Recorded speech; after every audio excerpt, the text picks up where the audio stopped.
pengembangan obat. Safety itu pelaksanaannya tidak hanya pada saat fase 3, tetapi juga pada fase 4. Di mana pada fase 4 itu akan dicari safety yang jarang ditemukan. Yang jarang ditemukan dan tidak ketemu pada saat fase 3. Jadi ini prinsipnya gitu ya. Jadi kalau efficacy dan safety sebagai satu kesatuan itu di fase 3, tetapi kalau kita berbicara tentang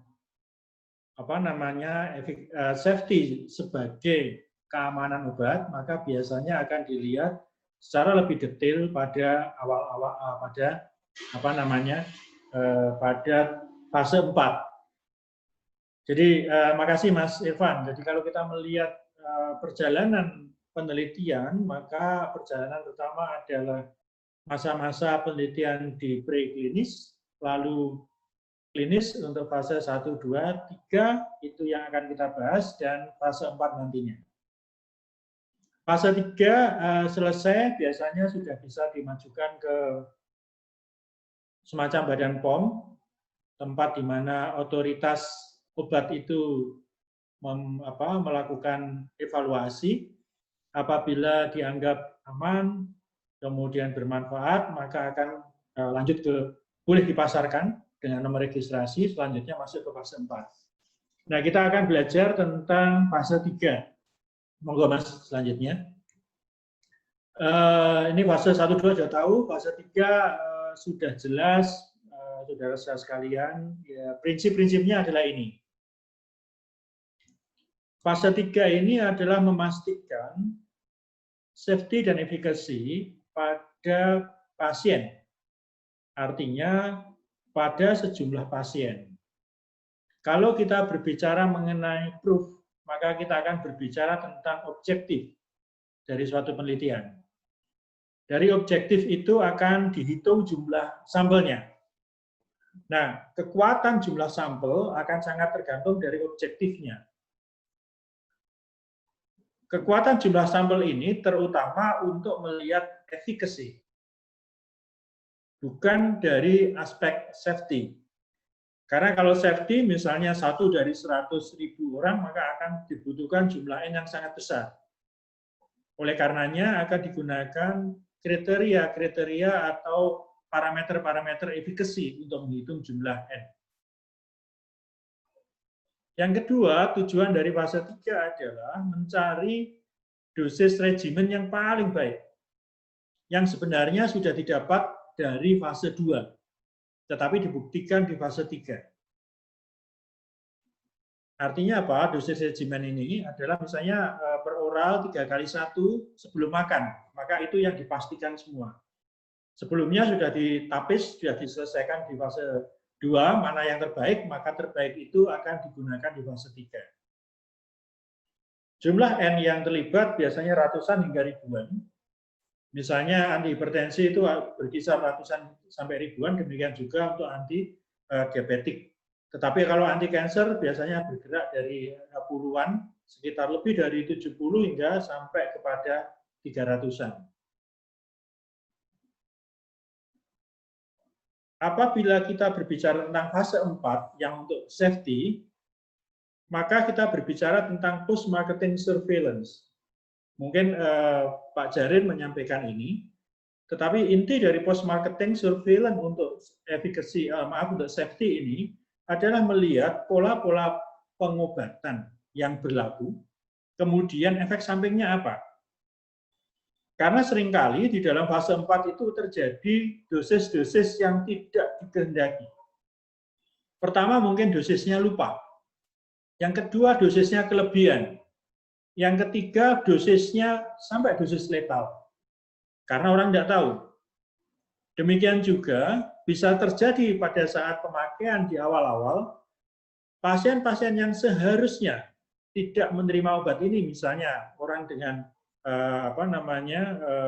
kehamilan di awal kehamilan, di mana tidak diketahui sedang hamil atau tidak, maka bisa muncul di situ sehingga efek terhadap janin bisa dilihat. Tetapi itu tidak ditujukan atau dilakukan penelitian secara objektifnya, secara metodologinya. tetapi lebih metodologinya lebih melihat kalau digunakan di populasi seperti apa. Nah, berapa banyak pasien di fase 4? Maka pasiennya mulai dari 1 hingga jutaan. Artinya apa? Untuk melihat keamanan satu obat, selain dari fase 3 yang membandingkan satu obat dengan obat yang lain, atau dengan standar terapi yang lain, atau dengan placebo, maka kita akan berbicara mengenai pasien di populasi. Kalau di clinical trial kita tidak ketemu dengan pasien yang misalnya usia tua, usia ekstrim, usia sangat muda, tetapi ekstrapolasi yang dilakukan oleh dokter, judgement dari dokter untuk meminta indikasi itu untuk mengobati suatu penyakit tertentu, maka kita akan mengatakan bahwa judgement dokter itu akan kita lihat apakah judgement-nya menghasilkan efek samping atau tidak. Nah, efek-efek samping baik yang berupa penambahan penyakit, perburukan penyakit, atau perubahan-perubahan lab, ini bisa kita temukan di fase 4. Contoh paling klasik adalah rosiglitazone. Rosiglitazone itu ditemukan efek samping perubahan pada SGOT, SGPT, itu ketika dilihat pada populasi yang ada di Italia dan di Spanyol. Dari populasi itu diketahui bahwa rosiglitazone memiliki efek hepatotoksik. Nah, dari ini maka lalu dilakukan adjustment untuk melakukan keamanan obat ini, kemudian dilihat seperti apa. Dengan demikian, kalau ada satu obat baru dibanding obat yang sudah beredar, sebagai dokter umum, tentu kita akan memilih menggunakan obat-obat yang lama. Kenapa? Karena efek sampingnya kita kenal. Sedangkan obat-obat baru relatif kita belum mengenalnya, sehingga kita bisa salah mengidentifikasi ini efek samping atau bukan. Makanya di fase 4 kita mengatakan bahwa data-data fase 4 ini berguna untuk melihat itu. Dan untuk mengupdate keamanan obat yang ada di Badan POM atau di medical authority di masing-masing negara. Ini harus kita lakukan secara terus-menerus. Mungkin saudara ada praktikum di farmako yang terkait dengan hal ini, yaitu ketika saudara diminta melaporkan kejadian efek samping obat. Nah, kejadian efek samping obat itulah yang kita lihat, yang akan dilihat efeknya apakah related atau tidak dengan obat tertentu, maka saudara diajari dengan satu cara narunjo kalau tidak salah dengan itu. Ada banyak cara yang digunakan, salah satunya dengan itu. Monggo Mas, selanjutnya. Kembali ke urusan clinical trial fase 1, 2, 3, maka kita mengatakan efficacy safety itu ada di fase 1, 2, dan 3, terutama di 3. Dan fase 4 ada untuk safety juga dilihat dari mulai, kalau safety kita mulai dari preclinical, bahkan pada saat new chemical entity-nya ditemukan. Menggunakan apa? Kita sebut dengan docking. Apabila saudara menemukan struktur kimia tertentu, kemudian saudara melihat dockingnya, maka saudara bisa memperkirakan efek samping yang akan muncul maupun efek yang kita harapkan atau efek yang diharapkan. Dari docking ini kita gunakan untuk memprediksi di preclinical studies maupun clinical studies. Sehingga sebenarnya ketika awal pun kita bisa memperkirakan efek sampingnya seperti apa. Namun seringkali ketika docking dinyatakan bahwa misalnya efeknya kanabinoid misalnya. Kanabinoid itu adalah derivat dari ganja yang banyak disalahgunakan termasuk tembakau gorila itu. Nah, efek sampingnya dikatakan bahwa ikatan dengan CB1, CB2 reseptor itu sangat tinggi. Tetapi ketika di preclinical studies, bukti bahwa ikatannya itu tinggi atau tidak baru dibuktikan. Kemudian efeknya pada klinis baru dibuktikan di fase 1, 2. Dan belum ada kanabinoid, sudah ada satu kanabinoid yang masuk fase 3, dan sekarang sudah beberapa tahun dilihat di fase 4.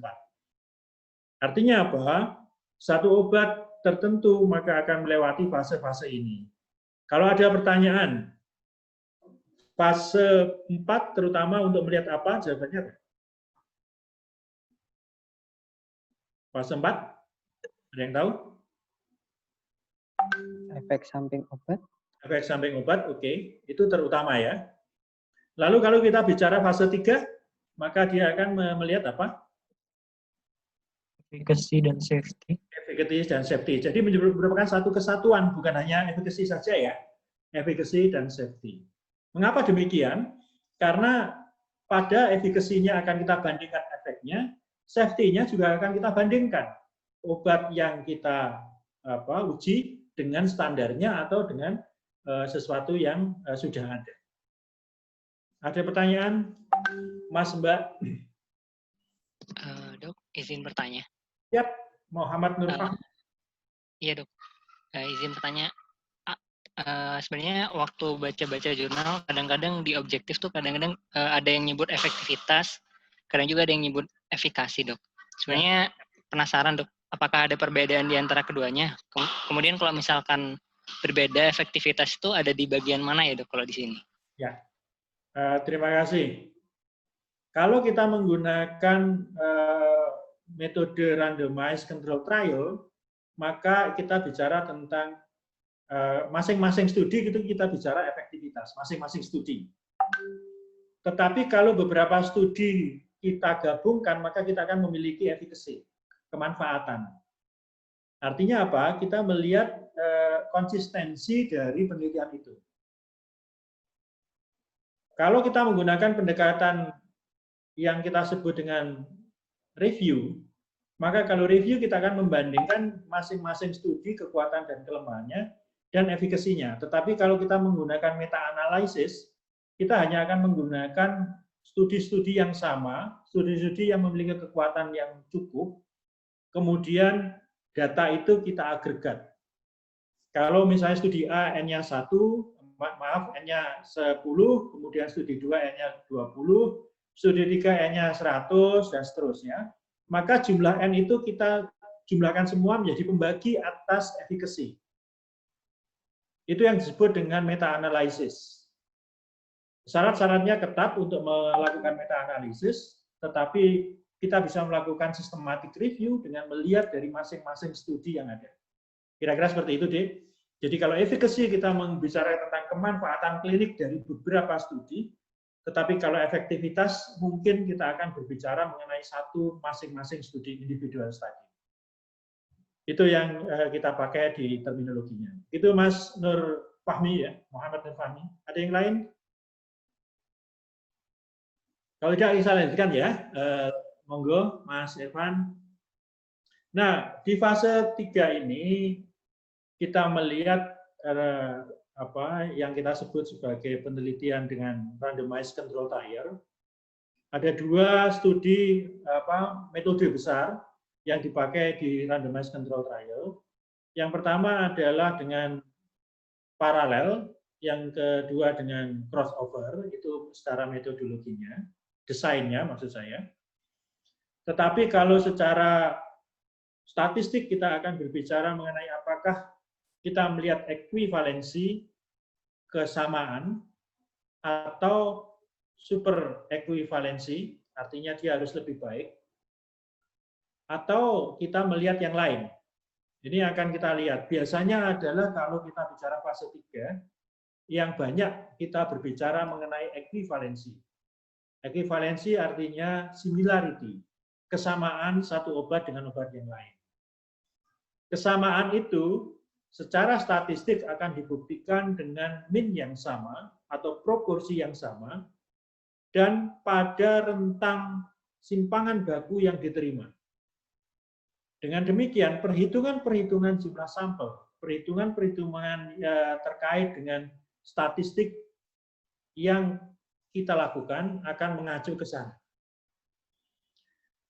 Ada 11 komponen, ada objektif, desain, kriteria seleksi, pembanding, teknik-teknik randomisasi, perhitungan jumlah sampel, blinding, assessment clinical response, interpretasi klinik, ethical issue, dan simpulan, ini adalah komponen-komponen yang harus ada dalam sebuah clinical trial fase 3. Sebagai seorang dokter, saudara memerlukan ini. Yang pertama, objektif. Objektif ini berguna untuk melihat siapa-siapa yang nantinya akan bermanfaat kalau menggunakan obat ini. Misalnya objektifnya adalah melakukan penelitian obat kanker dengan melihat angka harapan hidupnya atau yang kita sebut sebagai rasio orang hidupnya, OR-nya. Kemudian dari situ akan dihitung dan ditentukan study design dan seterusnya. Jadi objektif ini akan menunjukkan siapa atau indikasi apa yang akan kita gunakan. Badan POM ataupun authority yang lain akan menggunakan objektif yang ada di studies ini sebagai dasar memberikan indikasi. Apabila ada 2 atau 3 studi, maka indikasi akan dilihat dari jumlah N atau penelitian yang menggunakan desain studi yang paling kuat. Kalau sama persis, maka kita akan mengacu ke sana. Ini adalah objektifnya. Desain study itu akan menentukan desain studi selanjutnya aja, Mas. Bisa, selanjutnya. Lanjutkan aja. Nah, desain study itu akan menunjukkan berapa perbandingan dengan apa penelitian ini dilakukan. Apabila dengan menggunakan parallel design, maka kita akan berbicara mengenai yang pertama, obat ini dengan regimen dosis seperti apa dibandingkan dengan apa. Maka ketika dibandingkan dengan apa, kita berbicara tentang relativeness. Relatif dibanding dengan yang lain. Kalau kita berbicara relativeness, maka kita akan berbicara mengenai apakah 2 obat ini bisa dipertukarkan. Kalau bisa dipertukarkan, maka kita akan berbicara mengenai kapan obat ini digunakan dan kapan obat yang satunya digunakan. Sehingga di dalam merancang sebuah randomized control trial paralel, bisa saja kita akan mendesain yang pertama misalnya, hanya untuk pasien-pasien yang naif atau belum pernah mendapatkan pengobatan. Maka kita akan berbicara mengenai objektifnya, penelitian itu adalah dilakukan pada orang yang belum pernah diobati. Kalau belum pernah diobati, maka dia apakah dia menjadi first line treatment atau menjadi naif treatment, istilahnya begitu. Kalau first line, kita akan berbicara mengenai istilah obat yang dianggap standar. Dengan demikian, jangan dibingungkan antara first line choice. First line choice itu adalah obat pilihan utama yang biasanya akan menjadi pembanding. Dan yang kedua adalah yang kita sebut tadi naif patient. Kalau kita berbicara naif patient, maka kita akan berbicara orang-orang yang belum pernah diobati. Misalnya baru pertama kali terdiagnosis hipertensi, dia lalu diobati. Ini berbeda dengan misalnya pada pasien-pasien yang telah gagal dengan kelompok sartan. Pasien telah gagal dengan kombinasi sartan dengan ACE inhibitor. Pasien gagal dengan kombinasi ACE, kemudian sartan, kemudian ditambah lagi dengan gagal dengan yang disebut misalnya diuretik. Maka kita akan berbicara di mana letak terapinya. Itu sangat ditentukan oleh desain. Sehingga saudara ketika membaca clinical trial report, mohon dilihat di desain. Obat yang saudara baca, yang saudara lihat itu kira-kira akan digunakan untuk siapa dan pada letaknya di mana. Sebagai contoh, kalau kita berbicara tentang hipertensi, maka hipertensi dipersyaratkan pada kasus yang naif, itu pun akan dibagi menjadi beberapa kelompok. Kelompok mild, moderate, severe, misalnya begitu, atau hipertensi grade 1, 2, dan seterusnya. Nah, obat ini mau dipakai di mana akan ditentukan pada saat melakukan uji klinik. Dan pada saat kita melihat tabel 1, kemudian kita akan bisa melihat di sana pembagiannya. Misalnya tadi hipertensi kita buat menjadi grade 1, 2, dan 3, maka kelompok grade 1 berapa banyak orang, grade 2 berapa banyak orang, grade 3 berapa banyak orang. Biasanya akan hanya difokuskan kepada 1-2 grade. Nah, itu indikasinya tentunya tidak bisa digunakan untuk keseluruhan grade. Karena apa? Jumlah N yang mendukung untuk penelitian itu adalah pada 1 grade. Dan apabila kita hitung balik jumlah N pada masing-masing grade, kita akan ketemu power dan power serta signifikansi dari masing-masing.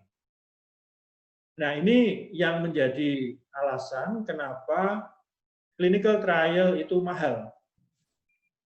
Karena memerlukan jumlah N yang besar dan effort yang luar biasa.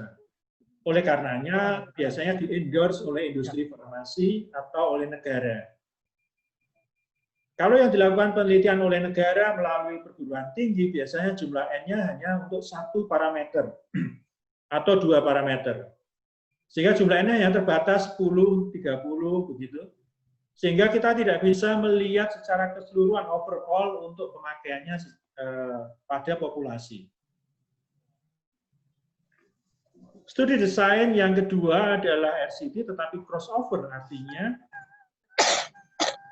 pasien-pasien yang memenuhi kriteria akan dirandomisasi setelah mendapatkan treatment A dan B, suatu saat dia akan di-stop, kemudian sampai kadar obatnya dalam darah habis, kemudian dipindah. Yang A mendapatkan B, yang B mendapatkan A. Ini hanya cocok untuk pasien-pasien yang memiliki ciri-ciri dia kalau di-stop pengobatannya tidak memburuk. Ini adalah kriteria-kriteria yang kita punya, yang kita sebut sebagai washout period. Nah, saudara, dua desain besar ini akan punya banyak variasi. Saudara bisa melihat di clinical trial. Intinya adalah dengan desain entah itu perbandingan antara obat yang diuji dengan yang lain, maka kita akan berbicara mengenai apa? Mengenai efektivitas dalam perbandingan antara satu obat dengan obat yang lain. Dan apabila kita perbandingan hanya satu obat dengan satu obat, misalnya obat baru dengan obat, katakanlah kelompok sartan, kita masih memerlukan juga perbandingan dengan kelompok dari ACE inhibitor, kita juga masih memerlukan dengan yang lain. Karena tidak bisa kita mengatakan bahwa ekstrapolasi kalau sudah terbukti baik dengan diuretik misalnya, maka semuanya akan sama baiknya. Tidak. Mengapa? Karena efek sampingnya, spektrum efek sampingnya berbeda. Apalagi mekanisme kerjanya berbeda. Sehingga kalau kita berbicara kelas terapi yang berbeda, maka kita akan berbicara perbandingan antar kelas terapi. Tetapi kalau dalam satu kelas terapi, kita bisa melihat bahwa misalnya sartan, itu ada irbesartan, ada kandesartan. Paling tidak dia harus dibandingkan dengan kelompok sartan yang ada. Kemudian dibandingkan dengan yang lainnya. Itulah menjadi kompleks untuk clinical trial ini.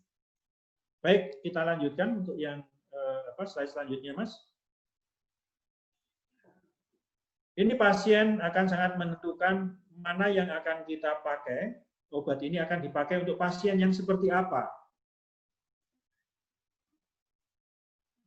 Kalau kita berbicara mengenai pasien, maka kita akan berbicara tentang diagnostik. Diagnostik berarti kita berbicara mengenai kriteria diagnosis. Kalau kita berbicara kriteria diagnosis, maka kita akan berbicara tentang bidang ilmu yang akan mengampunya. Sehingga dasar-dasar diagnosis ini sangat ditentukan oleh bidang ilmu yang mengampu. Misalnya sekarang kita sedang di pandemi COVID, ya. Semua sepakat bahwa swab itu merupakan gold standar. Tapi di luar sana tersedia rapid test. Nah, dalam diagnostik mana yang akan kita pakai? Menggunakan rapid test atau menggunakan swab? Ini dua-duanya memiliki implikasi. Kalau kita menggunakan diagnostik yang kuat, maka kita akan berbicara mengenai bahwa obat ini hanya digunakan pada orang yang terdiagnosis sangat kuat. Tetapi kalau kita berbicara menggunakan katakanlah rapid test atau alat-alat diagnosis yang tidak begitu ketat, maka kita akan berbicara mengenai populasi besar. Sehingga sebagai dokter, saudara harus memastikan apa alat diagnostik yang akan digunakan pada saat menggunakan obat itu. Karena ini menjadi syarat dan ketentuan. Misalnya obat pembrolizumab. Obat pembrolizumab itu ada syaratnya. Yang pertama, dia harus baik karena dia menunjukkan hasil baik pada orang dengan mutasi PDL. Nah, kalau kita menggunakan terapi pembrolizumab itu tidak pada orang dengan non-PDL, maka dia akan tidak cocok. Sampai nanti dibuktikan bahwa pada pasien non-PDL pun bermanfaat. Itulah pentingnya inklusi dan eksklusi kriteria. Sehingga dengan demikian, saudara bisa melihat ini dari masing-masing hasil studinya. Itu mungkin pengantar dari saya untuk seleksi pasien dan diagnosis. Monggo ada yang mau bertanya?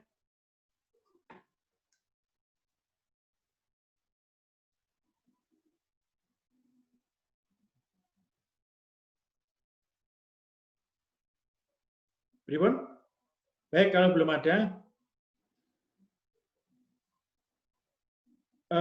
kita lanjutkan, Mas. Obat studi itu harus dideskripsikan secara lengkap bagaimana cara menggunakannya. Sehingga kalau kita berbicara tentang riset mengenai fase 3, kita akan berbicara bagaimana menggunakan obat itu nantinya di pasien. Sehingga harus jelas berapa dosisnya, berapa kali sehari, cara makainya seperti apa, lama terapinya seperti apa. Misalnya pada kelompok obat kanker payudara, kita memiliki pengalaman dengan obat yang disebut dengan tamoxifen. Penelitian tamoxifen itu awalnya hanya 3 tahun, kemudian ada yang 5 tahun. Maka penggunaannya di dalam klinis paling lama adalah 5 tahun. Kenapa? Karena setelah itu kita tidak punya data. Andai kata dokter ingin menggunakan lebih dari 5 tahun, maka kita akan berbicara dokter sebagai peneliti dengan jumlah N sama dengan 1. Karena apa? Anda melakukan penelitian baru sebenarnya. Boleh atau tidak? Ya boleh saja. Karena dokter memiliki kewenangan untuk melakukan ekstrapolasi, untuk melakukan terapi. Kelebihan dokter ada di situ. Dan kelebihan dokter adalah pada kemampuan nanti memilih obat ini dan menggunakannya. Oleh karenanya pemahaman tidak hanya tentang farmakologi, tapi how to use obat ini. Nah, how to use itu ada di clinical trial di bagian studi drug dan komparatornya. Kalau saudara bisa mendapatkan how to use dan saudara menguasainya untuk satu aspek saja, saudara akan aman. Kemudian nanti kalau ada pasien dengan variasi, maka saudara akan harus melakukan ekstrapolasi ulang. Karena apa? Pasien tersebut tidak ada dalam clinical trial saudara. Oleh karena itu, saya selalu mengatakan, hati-hati sebagai dokter. Mengapa? Kalau saudara sebagai dokter tidak berhati-hati dalam menggunakan obat, maka saudara ada punya kemungkinan. Kemungkinannya apa? Yang pertama, saudara akan dianggap tidak mampu mengobati, sehingga profesi lain siap menggantikan. Mari kita lihat perjalanan profesi kedokteran. Dulu dokter itu menyatu dengan apoteker, menyatu dengan dokter gigi.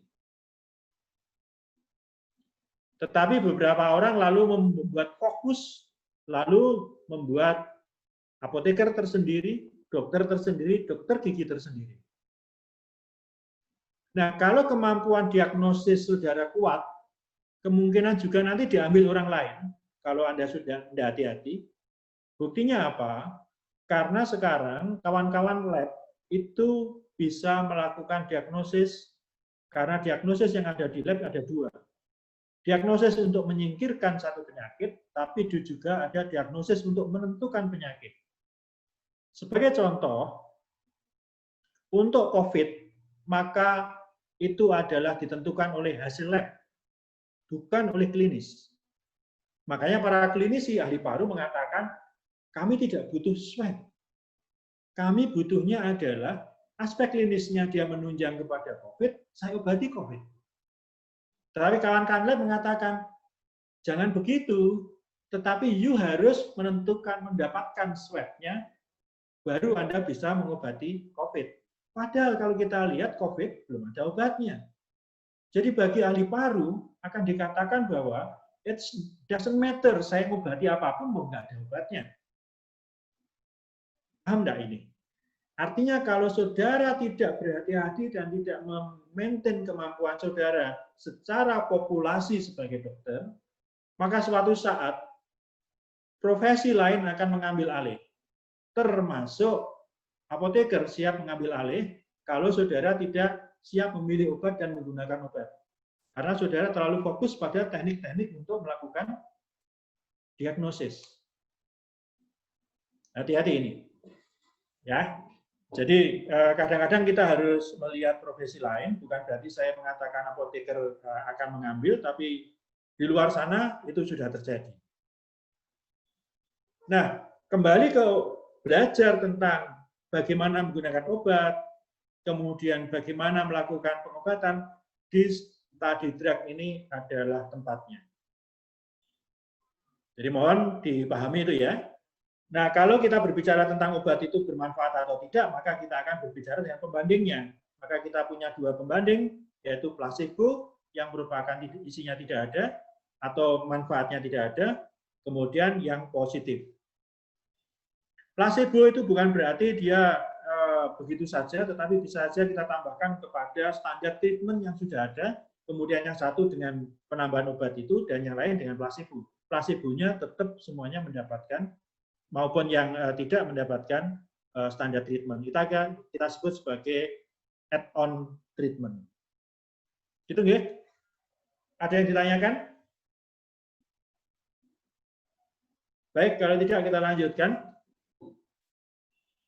Randomisasi ini penting untuk apa? Untuk melakukan apa ini? Randomisasi. Menghindari bias ya. Bias apa? Bias saat mengukur clinical outcome. Kalau clinical outcome-nya tidak kita kerjakan dengan randomisasi, maka kita akan cenderung favorit kepada satu atau salah satu obat yang sedang kita teliti. Ini berbahaya, maka untuk menghindari bias dari assessing of clinical outcome, maka kita melakukan randomisasi. Dan apabila randomisasi itu bagus, maka di tabel 1, maka akan terbagi secara merata parameter-parameter yang ada di penelitian ini. Siapa yang akan dirandomisasi? Yaitu pasien-pasien yang telah sesuai dengan kriteria. Dengan demikian kita berbicara mengenai populasi pasien. Pasien yang memenuhi kriteria berarti pasien yang sangat terstruktur faktor-faktor risikonya. Itulah kita sebut randomized control trial, artinya kita mengontrol seluruh faktor risiko yang mungkin. Sehingga dari penelitian fase 3 ini, hanya faktor obat yang menjadi determinan untuk menentukan keberhasilan terapi. Itulah kita sebut sebagai selection kriteria untuk memastikan bahwa pasien-pasien yang homogen inilah yang akan kita pakai. Sedangkan saudara sebagai dokter, pasien yang datang ke saudara tidak homogen, tidak sama persis dengan yang ada di clinical trial. Maka saudara harus berhati-hati dalam menggunakan obat dan melakukan wawancara, melihat faktor risiko yang mungkin ada, yang mungkin tidak cocok untuk obat ini. Oke, kita lanjutkan. Ini perhitungan sampel size dengan proporsi, maka saudara melihat bahwa faktornya ada Q rate, kemudian faktor alfa, dan faktor beta.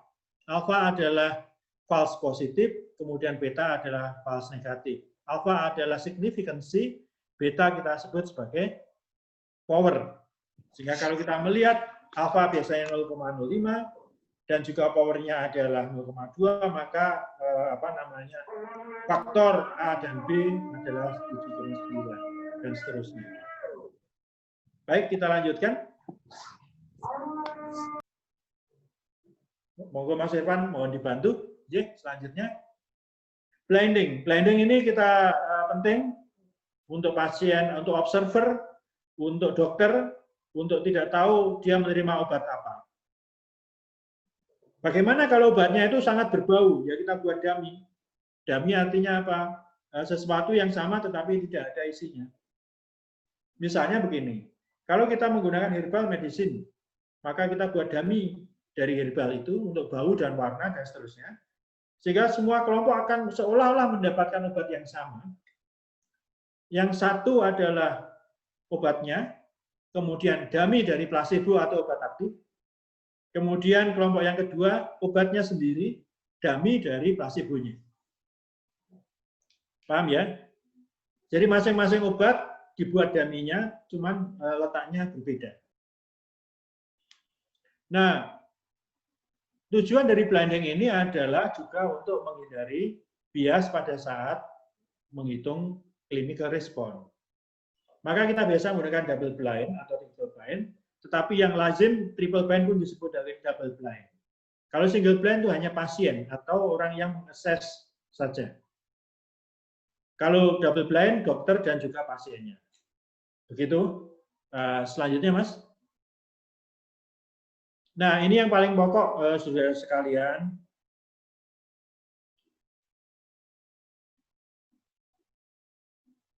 Untuk assessment clinical response, kita harus melihat kapan dilakukannya. Tentu baseline datanya sebelum treatment, kemudian setelah treatmentnya, setelah pengobatan. Maka dibagi menjadi dua, main criteria response atau additional criteria. Kalau main criteria response itu akan dihitung jumlah N-nya berdasarkan main criteria response. Kemudian additional ini biasanya tidak kita hitung, sehingga indikasi itu akan sangat tergantung dari main kriteria respon ini. Bukan kepada additional kriteria. Apabila additional kriteria akan dilakukan penambahan indikasi sesuai additional kriteria, maka kita lakukan penelitian baru yang menghitung additional kriteria dari penelitian ini menjadi main kriteria respon. Kemudian yang lain adalah monitoring atau patient compliance. Kalau compliance-nya kurang lebih dari 20%, maka kita bertanya-tanya ada apa dengan obat ini kok sampai ketaatannya turun kurang dari 20%. Kira-kira seperti itu. Monggo, Mas. Nah, dalam analisis, maka statistical analysis akan tergantung dari datanya. Anda sudah belajar apakah itu akan mean atau proporsi. Yang penting adalah kapan akan dilakukan. Sehingga pada masing-masing pengukuran itu akan dilihat. Dan yang paling pokok adalah pre dan post pada saat kita dianggap sebagai waktu yang menunjukkan kesembuhan. Ya, selanjutnya. Ini tipe data, ada nominal dan seterusnya, Anda sudah belajar. Selanjutnya. Yang slide sebelum terakhir adalah aspek etik. Mengapa aspek etik ini muncul? Karena dulu ketika kita Perang Dunia pertama, kedua, dan sebelumnya, banyak penelitian yang dilakukan pada orang-orang yang sedang dipenjara. banyak penelitian pada orang-orang yang sedang menjadi tawanan perang. Yang paling horor adalah ketika Jerman melakukan penelitian untuk melihat efek orang pada tekanan atmosfer yang berbeda. Sehingga orang dimasukkan ke dalam ruangan, kemudian ada yang dimasukkan ke dalam bagaimana responnya terhadap penurunan atau kenaikan tekanan atmosfer itu dilakukan sampai orangnya mati. Nah, ini artinya apa? Dia tidak menghormati orang sebagai manusia, tetapi hanya sebagai barang. Dengan demikian kita sekarang sudah tidak menganut itu lagi, dalam arti kita menghargai kepada manusia. Bahwa manusia itu sama, bahwa tidak ada budak sekarang. Jadi kalau kita berbicara tentang perbudakan, meskipun agama menyatakan ada budak, tetapi pada saat ini budak itu sudah dimerdekakan semua. Nah, kaitannya dengan hal itu, clinical trial maka mengatakan WHO membuat yang kita sebut GCP, Good Clinical Trial Practices. Kita sebut GCP, T-nya tidak kita sebut.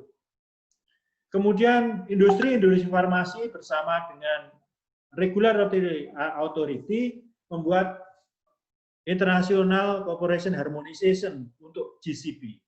Nah, inilah acuan-acuan pokok untuk melaksanakan penelitian yang demikian rinci dan demikian banyak.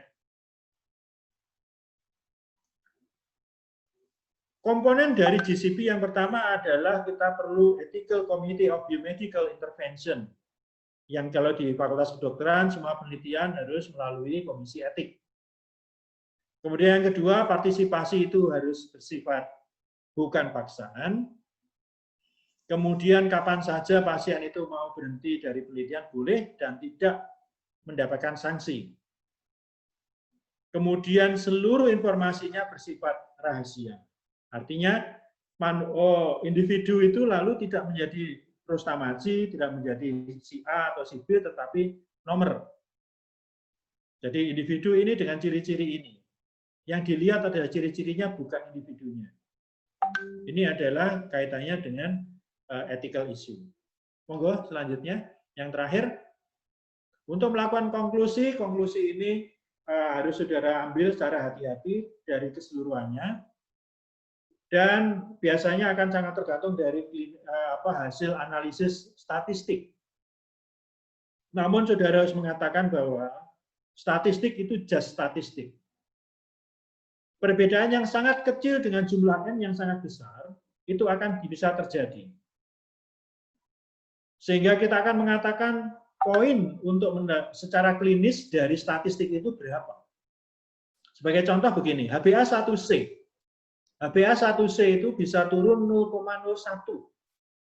Karena rentangnya dari, katakanlah yang dianggap diabetes itu 6 hingga 11, katakanlah.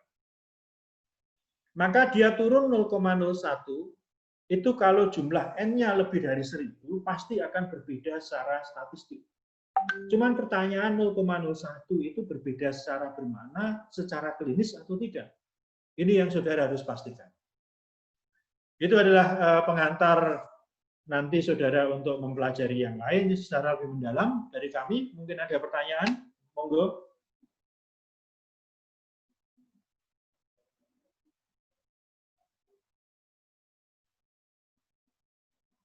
Monggo, komandan-komandan.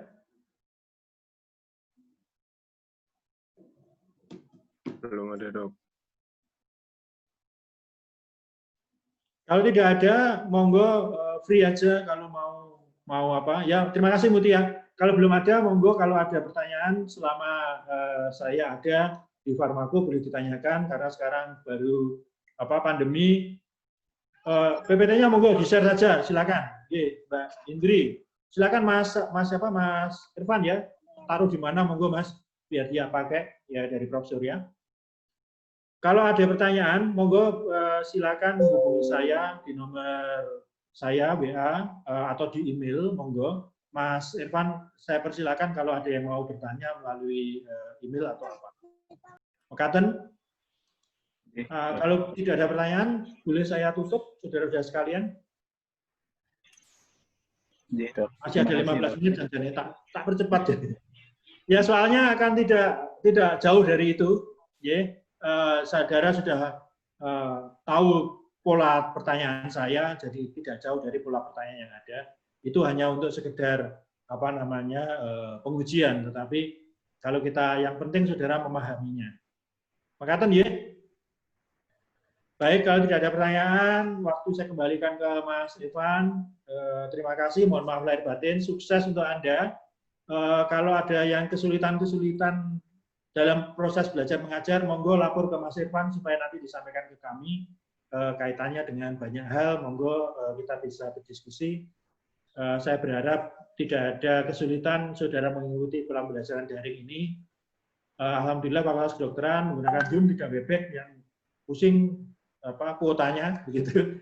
Jadi saya kembalikan ke Mas Irfan. Terima kasih. Assalamualaikum warahmatullahi wabarakatuh.